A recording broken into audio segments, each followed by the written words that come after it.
हर थोड़े महीने के बाद इलेक्शन होना, ये भारत के गरीबों का फायदा है। इसमें नरेंद्र मोदी का पूरा गेम प्लान यही है कि नेशनल पार्टीज रहें और दूसरे तमाम रीजनल पार्टीज, छोटे पार्टीज हमेशा के लिए खत्म हो जाए। आप देखिए कि अगर नेशनल इलेक्शन होगा तो मुद्दा नेशनल होगा, रीजनल इलेक्शन होगा असेंबली का, विधानसभा का, तो रीजनल मुद्दा होगा। नरेंद्र मोदी ये चाहते हैं कि रीजनल मुद्दा कभी बने ही नहीं। इसको अगर डिस्क्राइब करना है, this is a solution in search of a problem. तो फिर अगर आप ये बोलेंगे भाई सिविल सर्विस काम नहीं कर रहा है, पुलिस काम नहीं कर रही है, निकाल दो। जुडिशरी में बहुत से केसेस पेंडिंग है, जुडिशरी को बंद कर दो, तो ये ऐसा नहीं हो सकता है। अच्छा, बीच में अगर सरकार गिर गई, क्या करेंगे आप? जब कभी भी चुनाव होता है, नरेंद्र मोदी पीछे हटते हैं। जनता के हित में कोई ना कोई फैसला लेना पड़ता है उनको, चाहे पेट्रोल की कीमतें कम हो जाती हैं, कुछ ना कुछ उनको किसानों को देना पड़ता है।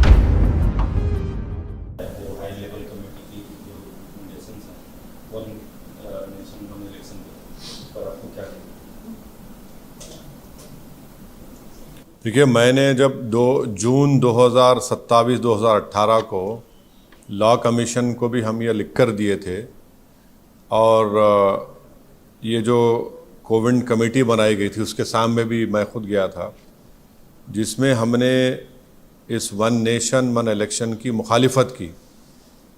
और हमारा मानना यह है कि this is a solution in search of a problem.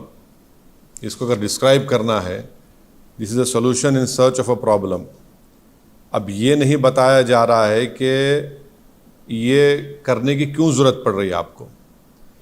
सरकार ये बोलती है कि आपके पॉलिसी पैरालिसिस होता है, कॉस्ट ऑफ एक्सचेकर को खर्चा होता है। पहले तो ये है कि मॉडल कोड ऑफ कंडक्ट किसी पॉलिसी मेकिंग को जो डेवलपमेंटल है और रूटीन इन नेचर है उसको रोकता नहीं है, नंबर 1। दूसरी बात यह है कि इलेक्टोरल डेमोक्रेसी एक पिलर है हमारे भारत के पूरे कॉन्स्टिट्यूशन का। अब ये वीक कंसिडरेशंस पर अगर सरकार, मोदी सरकार ये कह रही है कि हमको पूरे इलेक्शन एक साथ करा देंगे हम, एडमिनिस्ट्रेटिव कन्वीनियंस, इकोनॉमिक वायबिलिटी, तो अगर कॉन्स्टिट्यूशनल रिक्वायरमेंट्स अगर फाइनेंशियल और एडमिनिस्ट्रेटिव कंसिडरेशंस पे होगा तो ये तो अलग कॉन्सिक्वेंसेस होंगे, इसके एब्सर्ड कॉन्सिक्वेंसेस होंगे। तो फिर अगर आप ये बोलेंगे भाई सिविल सर्विस काम नहीं कर रहा है, पुलिस काम नहीं कर रही है, निकाल दो। जुडिशरी में बहुत से केसेस पेंडिंग है, जुडिशरी को बंद कर दो।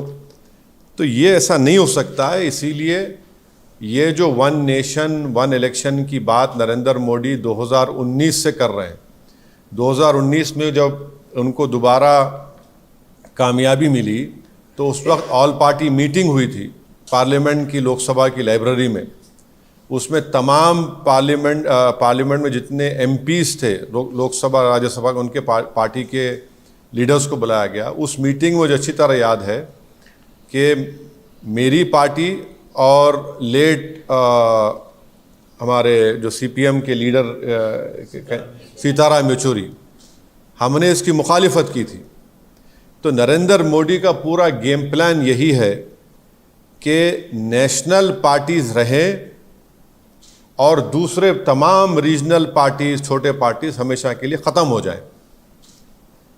आप देखिए कि अगर नेशनल इलेक्शन होगा तो मुद्दा नेशनल होगा, रीजनल इलेक्शन होगा असेंबली का, विधानसभा का, तो रीजनल मुद्दा होगा। नरेंद्र मोदी ये चाहते हैं कि रीजनल मुद्दा कभी बने ही नहीं।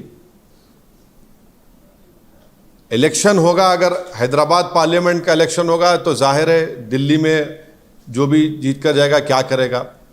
असेंबली का तेलंगाना का इलेक्शन होगा तो भाई आप किसान को क्या देने वाले हैं, हाँ, आप कितने सोशल वेलफेयर के स्कूल्स खोलने वाले हैं, आप हैदराबाद के डेवलपमेंट के लिए क्या करेंगे।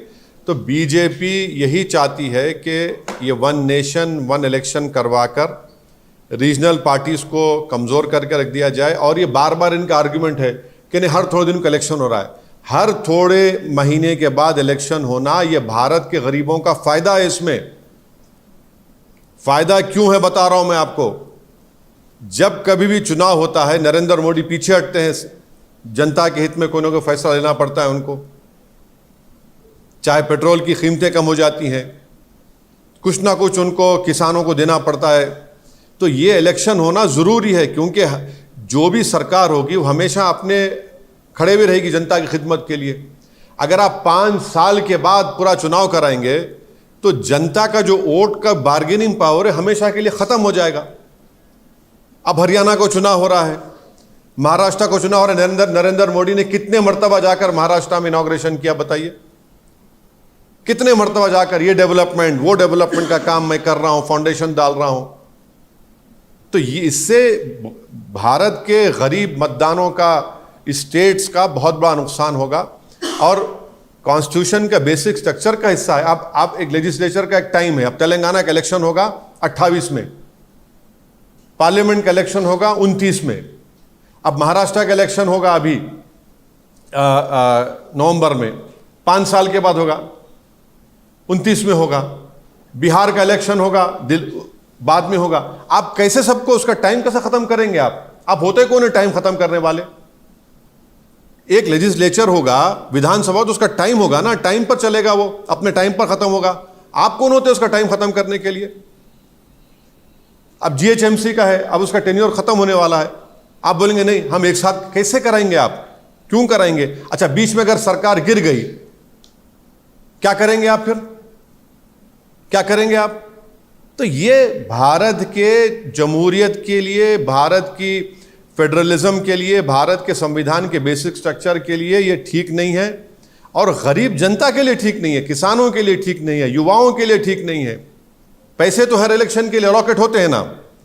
विधान अब बिहार का या हरियाणा का हो रहा है, उसके लिए कश्मीर का हो रहा है तो पैसे अलॉट हो रहे हैं, महाराष्ट्र का होगा पैसे अलॉट होंगे, और फिर उसके बाद झारखंड का होगा पैसे अलॉट होंगे। तो ये नहीं, ये देखिए, कॉन्स्टिट्यूशन जो है ना, आप एडमिनिस्ट्रेशन को, कॉन्स्टिट्यूशन की जो स्कीम है, आप ये नहीं बोल सकते नहीं पैसे बचाने का। पैसे बचाना तो फिर कल कोई उठ के बोलेगा पुलिस को बंद कर दो, आईपीएस को, कोई बोलेगा कोर्ट में इतना पेंडिंग है। कन्वीनियंस के ऊपर ये सब नहीं करेंगे ना। कॉन्स्टिट्यूशन चलेगा तो कॉन्स्टिट्यूशन प्रिंसिपल्स के ऊपर चलेगा। तो बेसिकली नरेंद्र मोदी सिर्फ, क्योंकि बीजेपी की आइडियोलॉजी आरएसएस की हमेशा ही रही है कि वो रीजनल पार्टीज को नहीं चाहते, इसीलिए वन नेशन वन इलेक्शन का एक मार रहे हैं तुग्गा। हम तो इसकी मुखालिफत किए हैं और मुखालिफत करेंगे, अपोज करेंगे।